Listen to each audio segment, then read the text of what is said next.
සිහි කර කර යශෝදරා දේවියගේ උතුම් දරා ගැනීම. ඒ දරා ගැනීමට පොළව කුකුරලා අහස තෙතරලා කම්පා වෙනකොට ඒක හොඳටම දැනෙන්නේ නැත්තේ කන්තකට.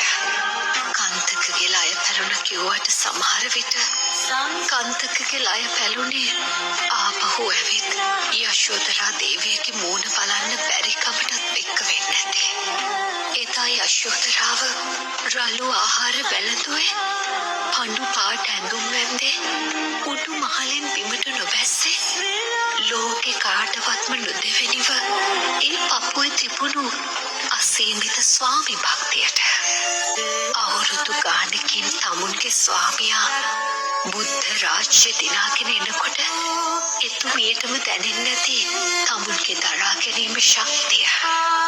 අන්න ඒකයි රාහුල කුමාරයාට නරසිංහ ගාථා කිය ආඩම්බරෙන් පෙන්නුවේ වටින බුදු හිමිගේ පින්වත් මුහුණ.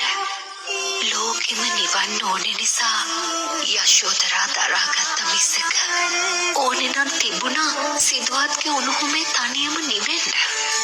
එකම එක කඳුලක් හරි හෙළුවනම් එදා යශෝදරා සිදුහත්ට පේන්න ඇත්තටම අත පුදු කෙනෙක් නෑ මේ තුන් ලෝකෙටම.